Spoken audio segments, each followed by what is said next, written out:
have come, brave soul, or perhaps foolish, to seek out stories from the darkest corners of the human mind.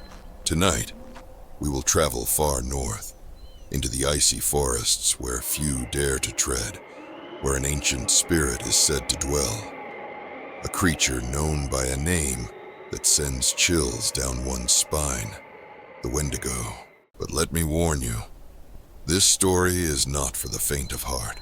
Stay to the end if you dare, for there are truths about the Wendigo that even the hardiest souls cannot bear to bear. This story begins in a small, isolated village on the edge of a dark forest, shrouded in eternal winter. The villagers knew the rules. Never stray too far from home, especially when the snow falls heavily and the air turns cold, for that is when the Wendigo awakens, hungry and restless. One night, a young man from the village, burdened with hunger and despair, broke the rule. He set out into the forest, hoping to find food for his starving family. He never returned. Days passed, then weeks, until finally the villagers found him, or at least what was left of him. His eyes, once familiar, were hollow.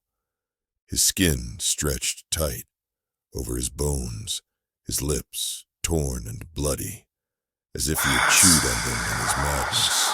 And worst of all, he carried with him a strange, rancid smell that clung to him like a curse. They said he had eaten something, or someone. His family was terrified, for they knew the signs. He had become possessed, turned into a Wendigo. The spirit of winter had taken him, turning him into a creature with an insatiable hunger for flesh. His humanity was gone, replaced by an insatiable desire that would leave a bloody trail across the village. One by one, the villagers began to disappear, leaving only shattered bones and empty huts.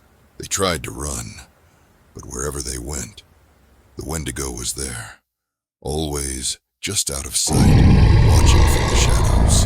The survivors knew they were being hunted, as if their scent was calling to the creature, drawing it closer, inch by inch. He stands silent for a while, the forest around him dead silent, and that's where the story takes a turn. You see, this is not just a story about a cursed man. The Wendigo is not just a beast or a spirit. It is a reflection of something deeper, a disease that grows in the hearts of the desperate, feeding on fear, hunger, loneliness. Anyone, given the right circumstances, can become a Wendigo. Yes, even you. So when you find yourself alone, perhaps in the dead of winter, remember this story.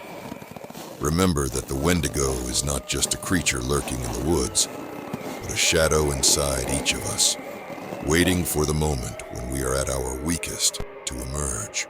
Until next time, keep your wits about you and be careful where you step.